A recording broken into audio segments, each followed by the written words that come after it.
For KanoKari episodes 7 and 8, I want to take a look at the whole dynamic between Kazuya, Ruka, and Kuri. Now, Kuri is Kazuya's friend. He's the guy who rented out Ruka in episode 6 to go to the rock climbing gym, but then in episode 7, Ruka effectively dumps him for Kazuya, but no one really ever tells Kuri about this. So in episode 8, a few months later, Kuri is still really bummed out about having been dumped by Ruka, although he still does not know at this point that Kazuya and Ruka are a couple.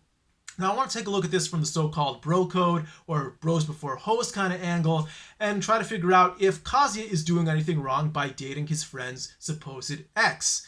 Now, in this situation, I think the answer is very clearly no. There is nothing wrong here because the relationship between Ruka and Kuri was always financial. Now, obviously, Kuri, his feelings are really hurt here, but if you're throwing your money after a girl just for sexual attention or emotional attention or something like that, and then you find out that she never really loved you, the only one to blame for that is yourself because you mixed up feelings and money. It was never part of the contract for her to really love you, just to provide whatever you were paying for in the first place. And if you expect some relationship or true love to grow out of that, you're just deluding yourself, and that's your fault for falling for your own delusion. Now, let's just say, hypothetically speaking, Ruka and Kuri were in a real relationship, and then Kazuya started dating Ruka. Would that be okay?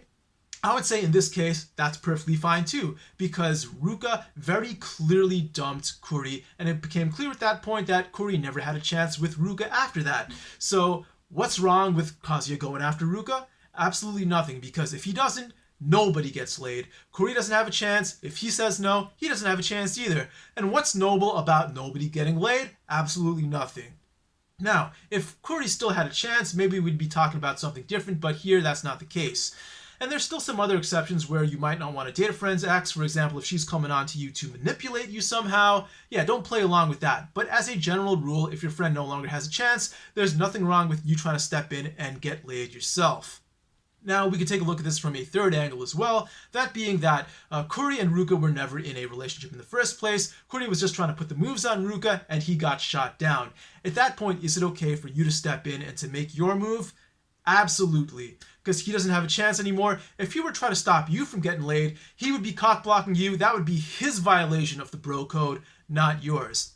Now, if your friend still has an active chance, let's say he wasn't really clearly shot down and he was still trying to make a strong move on her. Yeah, be courteous. Let his efforts take him to whatever natural conclusion there may be. You know, if he ends up getting with the girl, great. If he gets rejected, that's fine too. After that, you can step in. But if he's still actively pursuing the girl and he still has a chance, then be nice to your friend. Let him go for it.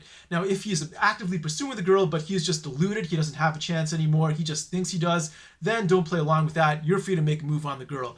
But generally speaking, once again, that girl was never his in the first place. There is nothing wrong with you trying to go after that girl if she shot him down. Alright, so Kazuya's dating Ruka here, and the relationship does not seem to be going well. I mean, Ruka seems to be happy with it, but she's very controlling, and the whole thing was kind of based on blackmail in the first place. Kazuya doesn't really like Ruka. Of course, he thinks that she's hot, but a few months into a relationship, that by itself can't carry the weight anymore. She needs to be like emotionally or personality-wise compatible with him after that much time. So eventually they're clearly going to break up, but how are they going to do that? I'm looking forward to seeing what happens next.